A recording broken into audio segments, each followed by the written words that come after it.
Hello, welcome to Bible study that we're doing, going through the book of Romans. Hope you're keeping well on this cold, but today when I'm doing this recording, it's a bright afternoon. So I'm doing this on Monday afternoon. So we're going to be continuing today in Romans chapter 5, and we're just going to move ourselves along a little bit through this, picking up in verse 12 and trying to understand what the picture is that Paul is bringing to us. What's the revelation? What are the things that can give us confidence in our own walk with God and understanding about about God and what He's done across the generations, right from Adam through to what Jesus did for us on the cross. So here we go. I am denied about which version to use today. I'm going to go from the Passion because I think it brings some clear words and slightly different angle on things, and I think the less familiar version as well for me just brought that little extra dimension of clarity. So I did drop not just from the Passion, but while I was looking at this, I did drop into other versions as well. So I'd encourage you to do the same. NASB, NIV, they all bring that richness to the text. So here, I'm going to pick up in verse 12 today, and I'm going to take it slowly and just pick out an understanding, hopefully, from the passage. It starts off in verse 12, when Adam sinned, the entire world was affected. Sin entered human experience, and death was the result. And so death followed the sin, casting its shadow over all humanity because all have sinned. Stop there. So this is really going back to the garden, into Genesis, and looking at the impact of what happened when Adam and Eve sinned. When Eve took of the fruit, Adam ate of it. So when Adam sinned, the impact of that moment was colossal. It was like, as it says here, the entire world was affected. And sin, not just, put it like this, it wasn't just something that touched Adam and Eve, but it was something that happened that went into the very core of their being. And as they had children and the future generations came, that impact of sin, it wasn't something that could be thrown off. It was in the very natural DNA of human beings.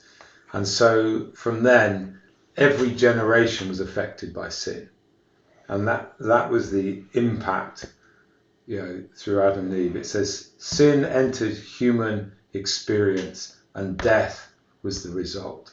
Now, if you look back in, just follow the genealogies, follow what went on to Adam and Eve, it was very clear that the purpose of God was originally that they could eat of the tree of life and experience eternal life. They had to be separated from that, and the death was not part of that original God-given plan that was laid out for Adam and Eve to walk in.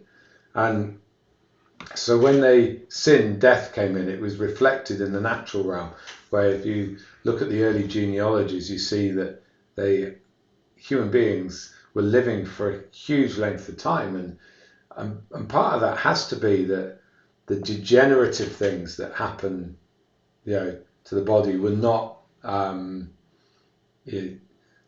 hadn't taken effect. But over time, you'll see the ages drop.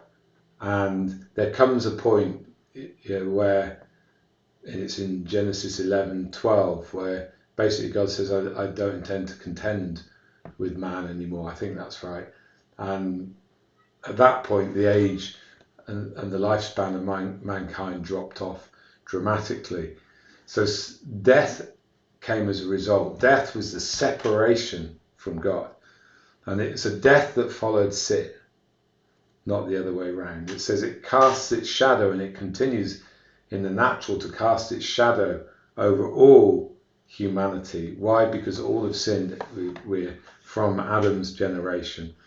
It says, then it goes on in verse 13, and we see that sin was in the world before Moses gave the written law, but it was not charged against them with no law existing. So it says, yet death reigned as king. So people were not being, the measure wasn't the law because the law hadn't come, but they were under death. It says from Adam to Moses, even though they hadn't broken the command. And in the Passion it says the way Moses had. Now, if you look at what went on between that time from Adam through to Moses, you'll see people, for example, like Abraham, who became Abraham. It says he believed God. He believed God, and it was credited to him as righteous. It didn't mean he was without sin, but there was already a demonstration that there was a different way available that Abraham stepped into. He trusted God, he believed God, and it was credited to him as righteousness. You go into Hebrews 11 and you see many Old Testament people where their faith really, it resulted in them being credited as righteous, and they were able to have a relationship with God despite the sin and the death that had come into the world. And it makes this little statement. It says the first man, Adam, was a picture of the Messiah who was to come.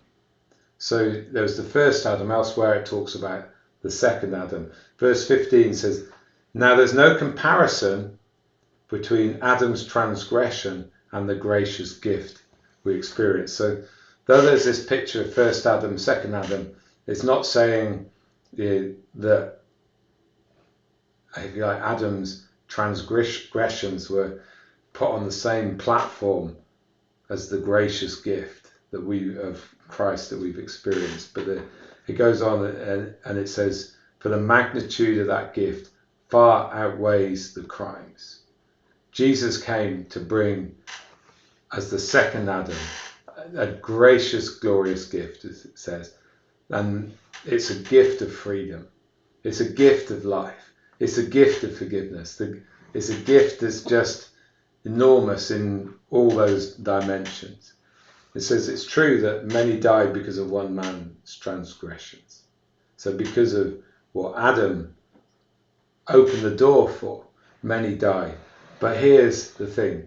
Jesus died to break that and to provide a new way. And in that sense, he became the new Adam that opened the door for us to walk in the way God intended human beings to walk. And it says, how much greater will God's grace and his gracious gift of acceptance overflow to many because of one man.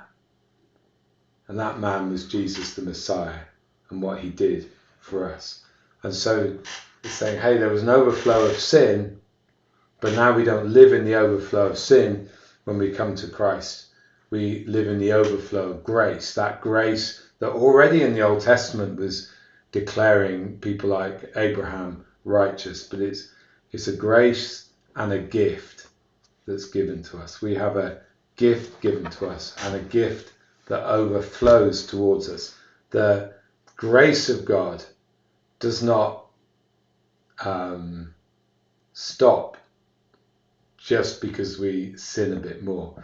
Actually, the grace of God overflows in such a way that the challenge for us is not to sin more because of what we receive. We'll come to that later in Romans, but we sin less because of what we receive. We aim to live righteously because of what we receive. That's what Christ did for us. It goes on, it says, and this free-flowing gift imparts to us much more than what was given to us through the one that sinned. I think I'll pick that bit up later, but here, understand this, we can look at the horrendous consequences of sin that's gone across for generations through Adam. But here, what are the amazing consequences of that gift of Jesus Christ that will now flow across many generations. That, deserves a bit more thought. I'll pick up Romans 5 verse 16 onwards next time. Bless you. Thank you for being with me, and I'll be back again on Thursday with the next part of this teaching. Bless you. Bye for now.